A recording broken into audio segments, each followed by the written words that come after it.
Okay. Hello chatters, my name is Rohit and you are watching Wrestle Chatter. We're really glad that you're our friend.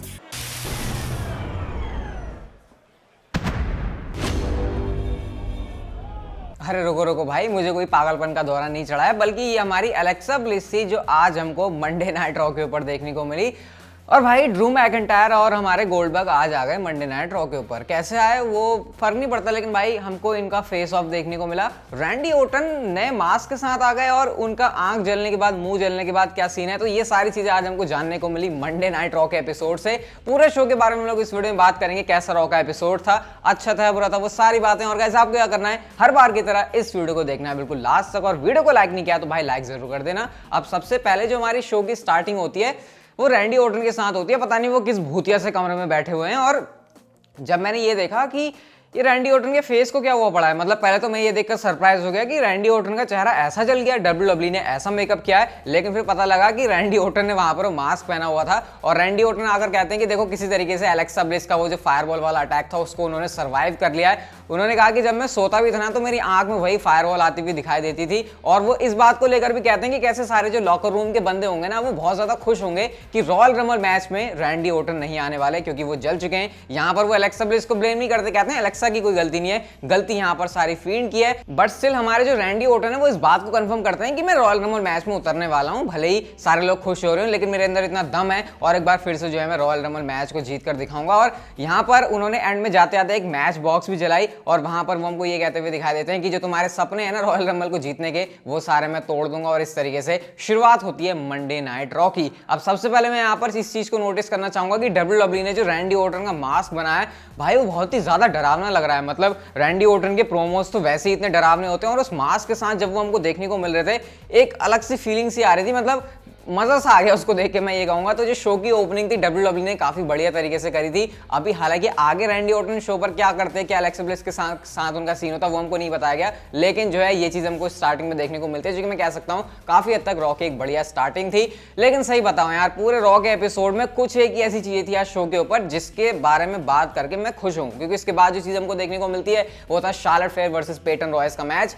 क्या ही बात करूं यार मैं इसके बारे में। एंट्रेंस पर शार्लेट फेयर के ऊपर अटैक हो जाता है, मैच के दौरान रिक फ्लेयर के साथ जो है लेसी एवंस आ जाती हैं उन्हीं के रॉब के अंदर। और भाई लेसी एवंस ने तो पूरा ही हमारे बुड्ढे को पटा लिया है, क्योंकि जिस तरीके से पूरे उनके फेयर में ही वो फंस चुके हैं। शार्लेट फेयर अपनी बेटी को भी यहाँ पर नहीं देख रहे, डिस्ट्रैक्शन की कोशिश होती है उनकी तरफ से, लेकिन शार्लेट फेयर ने किक आउट कर दिया। बट एंड में शार्लेट फेयर ने जो है सबमिशन मूव लगाया और इस तरीके से वो इस मैच को जीत जाती है। पर्सनली मैं अपना ओपिनियन बताऊं तो मेरे को इसमें ज्यादा कोई इंटरेस्ट है नहीं, मतलब रिक फ्लेयर के साथ अब क्या हो रहा है। डब्ल्यूडब्ल्यू को ऐसा लगता है कि ये लेजेंड है तो इनको जब भी टेलीविजन के ऊपर लेकर आएंगे फैंस इंटरेस्टेड होंगे, लेकिन भाई मुझे लगता नहीं है ये वाला जो खेल है वो डब्ल्यूडब्ल्यू के लिए चलने वाला है। इसके बाद हमको एक बार फिर से नॉनसेंस चीज देखने को मिलती है, मतलब कोई इंटरेस्ट नहीं है इसमें, कोई खास स्टोरी लाइन भी नहीं है। जेवियर वुड्स वर्सेस रेट्रिब्यूशन के मेस का मैच। लास्ट वीक में हमको जेवियर वुड्स जो है रेट्रिब्यूशन से ही लड़ते हुए दिखाई दिए थे, और इस हफ्ते भी ऐसा ही हुआ। मुस्तफा अली पता नहीं कोफी किंगस्टन को क्यों टारगेट कर रहे हैं, जो कि आ भी नहीं रहे टेलीविजन के ऊपर, उनके जॉ में प्रॉब्लम है। और इस मैच के रिजल्ट की भी बात करें तो यहाँ पर जो मेस है उन्होंने जेवियर वुड्स को हरा दिया है। अब पता नहीं एकदम से ऐसा लग रहा है कि रेट्रिब्यूशन को भी स्ट्रॉन्ग बुकिंग दी जा रही है, लेकिन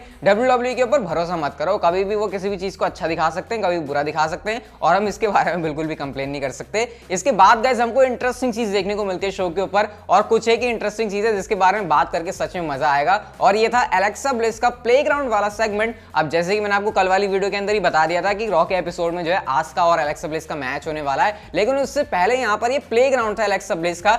और इस बार जो प्लेग्राउंड के अंदर पहले हमको ज्यादा डार्कनेस देखने को मिलती थी, वो व्यू डब्ल्यूडब्ल्यू ने विजन थोड़ा सा बदल दिया, जो कि मेरे को अच्छा लगा, क्योंकि वो पूरा अंधेरा अंधेरा सा भी सही नहीं लगता है। एलेक्सा ब्लिस यहाँ पर आकर जो है रैंडी ओटन के लिए खुशियां मना रही है कि चलो, रैंडी ओटन को देखकर काफी अच्छा लगा कि वो ठीक ठाक हालत में। अरे भैया पहले तुम बंदे को मारोगे, उसके बाद उसकी हालत के लिए ही तुम प्रे करोगे, ये मतलब ये तो बिल्कुल नहीं चलने वाला। इसके बाद यहाँ पर जो है आस्का आती है। आस्का आकर जब एलेक्सा ब्लिस के सामने आती तो पहले तो बहुत ज़्यादा हंस रही थी, लेकिन उनको पता नहीं था कि उनकी जो हंसी है वो धीरे धीरे डर में बदलने वाली है। एलेक्सा ब्लिस भी हंस रही है, आस्का भी हंस रही है, जो कि थोड़ा सा ऑकवर्ड मोमेंट था। लेकिन इसके बाद यहाँ पर एलेक्सा ब्लिस बताती हैं कि क्योंकि वो रॉयल रंबल मैच में अपने आप को डिक्लेयर कर रही है कि वो एंटर करने वाली हैं, तो ऐसे में यहाँ पर एक चांस बनता है कि अगर मैं रॉयल रंबल मैच को जीत गई तो आस्का को मैं फेस कर सकती हूँ चैंपियनशिप के लिए एट रेसलमेनिया। जिस पर आस्का कहती हैं कि अरे वाह, ये तो बहुत ही अच्छी बात है, मेरे को मजा आएगा तुम्हारे साथ जो है लड़ने में। और वो बोल देती हैं यावी वावी, और जैसे ही उन्होंने ये बोला आपको पता है ये फील्ड की लाइन है, ये एलेक्सा ब्लिस की लाइन है।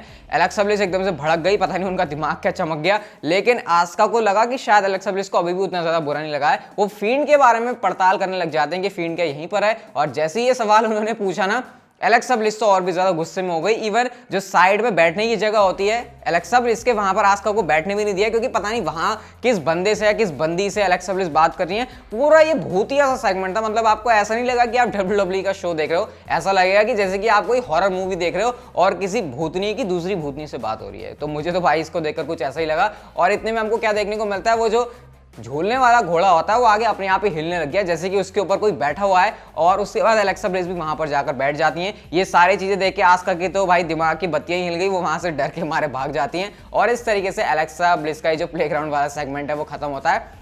एलेक्सा ब्लिस जिस भी चीज में आ रही है भाई उसको देखने में मजा आ रहा है, मतलब उस एंगल से नहीं बोल रहा हूँ, लेकिन इस एंगल से बोल रहा हूँ कि उनकी एक्टिंग स्किल भी काफी अच्छी है। ये बात मेरे को माननी पड़ेगी कि WWE के अंदर इस टाइम पर रैंडी ऑर्टन और एलेक्सा ब्लिस से अच्छा एक्टर कोई भी नहीं है। रेसलिंग तो कमाल है ही, वो चीज तो अलग है ही, स्टोरी लाइन अच्छी है ही, लेकिन जिस तरीके से ये एक्ट को परफॉर्म करके दिखाते हैं ना, ये और भी ज्यादा रियलिस्टिक लगता है और देखने में इसको बहुत ही ज्यादा मजा आता है। अभी रुको भाई, क्योंकि मेन इवेंट के अंदर आस्का और एलेक्सा ब्लिस का मैच भी था, लेकिन इसके बाद हमको देखने को मिलता है मैंडी रोज वर्सेस शेना बेजलर के बीच मैच। एक विमेंस डिवीजन में हमारी एलेक्सा ब्लिस भी है, और भाई एक यहाँ पर देखो ये क्या चीज चल रही है, कुछ भी नहीं था यहाँ पर। शेना बेजलर ने सबमिशन मूव के सहारे से मैच जीत लिया। नाया जैक्सन शेना बेजलर अपने आप में ही गुस्से में हो रही है, इसका फायदा मैंडी रोज एंड डेना ब्रुक उठाती हैं। पता नहीं भाई इसके बारे में मैं कम ही बात बोलूं तो वो सही रहेगा, वीडियो की लेंथ बढ़ाने की कोई भी जरूरत नहीं है। इसके बाद गाइस हमको नेक्स्ट मैच देखने को मिलता है एजे स्टाइल्स वर्सेस रिकोशे के बीच में, और मैं कह सकता हूँ रॉ के ऊपर यही एक ऐसा मैच था जो कि रेसलिंग वाइज बहुत ज्यादा बढ़िया था, क्योंकि हमको जब एजे स्टाइल्स और रिकोशे एक साथ रिंग में देखने को मिलेंगे तो आप यहाँ पर और क्या ही एक्सपेक्ट करोगे। रिंग साइड पर ऑमस भी होते हैं, और रिकोशे यहाँ पर एक तरीके से ना बड़े वाले अंडरडॉग है कि वो इस मैच को जीतेंगे और एजे स्टाइल्स को हरा देंगे। कुछ क्लोज फॉल्स भी यहाँ पर आते हैं, लेकिन भाई रिकोशे क्या ही जीते एजे स्टाइल्स के सामने। और जो एंडिंग वाला सीक्वेंस था वो तो कमाल का ही लगा, जहां पर रोप पर रीबाउंड करके रिकोशे दोबारा आते हैं एजे स्टाइल्स के ऊपर, और इस तरीके से सेटअप हुआ स्टाइल्स क्लैश के लिए। अभी आपको समझ नहीं आएगा जब मैं ऐसे बोलूंगा, जब आप इस मैच को देखोगे तभी आपको मजा आएगा। और उसके बाद जो एजे स्टाइल्स है उन्होंने पिन कर दिया, और इस तरीके से जीत हो गई इस मैच में एजे स्टाइल्स की। बस ज्यादा बताने के लिए कुछ है नहीं, रिकोशे का वैसे भी ज्यादा कुछ यूज होता नहीं है टेलीविजन के ऊपर, और आज भी हमको वही चीज देखने को मिलती है। लेकिन इसके बाद हमको देखने को मिलता है मिज एंड मॉरिसन का डर्ट शीट वाला सेगमेंट, और WWE एडवर्टाइज कर रही थी गोल्डबर्ग को। मैं कह रहा हूं कि चलो भाई गोल्डबर्ग आ जाएंगे, लेकिन जब मैंने ये देखा कि मेन इवेंट के अंदर डर्ट शीट नहीं है, बल्कि बीच में WWE गोल्डबर्ग को बुला रही है, मैं कह रहा हूं ऐसा कैसे हो सकता है। मतलब गोल्डबर्ग जैसा बड़ा स्टार है जो कि ज्यादा आता भी नहीं है, WWE उसको मेन इवेंट पे नहीं ला रही है। और तभी मेरे दिमाग में ना कुछ ऐसा आने लग गई थी चीज की कुछ ना कुछ तो यहाँ पर गड़बड़ है। और भाई बहुत तगड़ी वाली गड़बड़ यहाँ पर थी, क्योंकि मिज एंड मॉरिसन के जो गेस्ट हैं वो गोल्डबर्ग नहीं बल्कि वो होते हैं गिलबर्ग, और ड्रू मैकिंटायर भी शो के ऊपर थे, लेकिन वो असली वाले ड्रू मैकिंटायर नहीं, लेकिन पता नहीं कौन सा वाला ही ड्रू मैकिंटायर था। मतलब इतनी भारी उसकी तोंद निकली हुई है, और सही बताऊं अगर आपने नोटिस किया होगा उस बंदे का भाई पिछवाड़ा भी दिख रहा था, तो ये पता नहीं क्या था। मतलब इतना वियर्ड, इतना क्रिंज ये था, मैं क्या इसके बारे में बोलूं। अगर आप सोचोगे कि गोल्डबर्ग आ जाएंगे तो भाई आपके तो अरमानों के ऊपर पूरा पानी फिर गया। दोनों सुपरस्टार जो है आमने सामने आते हैं। मिज एंड मॉरिसन पहले तो कह रहे होते हैं कि अब तक का सबसे हिस्ट्री का बड़ा डर्ट शीट होने वाला है, लेकिन आमने सामने जब दोनों आते हैं तो भाई इनकी बहस में आपको क्या ही बताऊं, इनके बारे में हमको क्या ही फर्क पड़ता है। लेकिन मिज यहाँ पर ये कहते हैं कि रॉयल रंबल के अंदर ना ड्रू मैकिंटायर जीतेंगे ना गोल्डबर्ग जीतेंगे, लेकिन एक मैच के अंदर दोनों बंदे नहीं जीत रहे, ऐसा कैसे हो सकता है। ऐसा ऐसे हो सकता है जब मिज आकर कैश इन करेगा और मिज बनेगा नया WWE चैंपियन। तो ये बड़ा वाहियात सा डर्ट शीट वाला सेगमेंट था। अगर वाकई में ड्रू मैकिंटायर गोल्डबर्ग आते, इनका फेस ऑफ होता, हुआ तो जरूर, लेकिन बच्चों वाले ड्रू मैकिंटायर और गोल्डबर्ग का हुआ, तो इसको देखने में ज्यादा कोई मजा आया नहीं, और कह सकता हूं हमारे अरमानों के ऊपर पानी जरूर फिर गया। और ड्रू मैकिंटायर हमको बैक स्टेज से देखने को भी मिलते हैं, जहां पर वो आए तो नहीं थे, लेकिन उन्होंने ये कहा कि नेक्स्ट वीक के लिए वो आने वाले हैं, और नेक्स्ट वीक आपको गोल्डबर्ग भी देखने को मिलेंगे। तो भाई नेक्स्ट शो में होगा एक्चुअल में दोनों सुपरस्टार्स का फेस टू फेस, जिसको देखने में कह सकता हूं कि काफी मजा आएगा। इसके बाद हमको 6 मैन टैग टीम मैच देखने को मिलता है, Hurt Business versus Lucha House Party and Riddle, और सेम कहानी है यहाँ पर। शेल्टन बेंजामिन और जो हमारे सेड्रिक अलेक्जेंडर है वो आपस में ही लड़ रहे हैं, बट स्टिल यहाँ पर जो है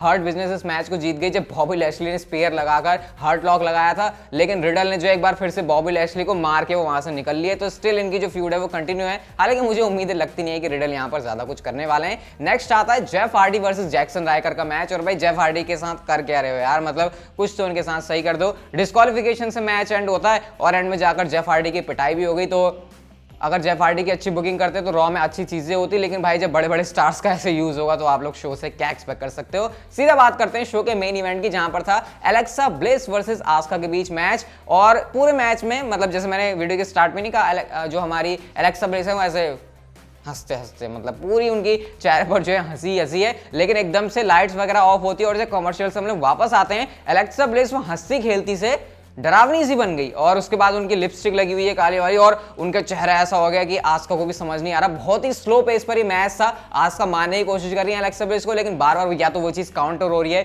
या फिर एलेक्सा ब्लिस जो है खड़ी हो जा रही है। और एंड में रिजल्ट कुछ ऐसे निकलता है जब एलेक्सा ब्लिस ने सिस्टर एबिगेल लगा दिया आस्का के ऊपर और इस तरीके से वो मैच को जीत गई। अब देखो एलेक्सा ब्लिस कितनी बड़ी स्टार है कि उन्होंने पिन किया है रॉ वुमेन्स चैंपियन और विमेंस टैग टीम चैंपियन को। तो इससे हमको पता लगता है कि एलेक्सा ब्लिस की क्रेडिबिलिटी कितनी ज्यादा बढ़ गई है। और एंड में क्या होता है, कुछ ग्लिच वगैरह आते हैं और एलेक्सा ब्लिस जो दोबारा से वो खतरनाक वाले रूप से नॉर्मल वाले रूप में आ जाती हैं और एंड वो कहती हैं लेट मी इन, और इस तरीके से मंडे नाइट रॉ चली जाती है ऑफ एयर।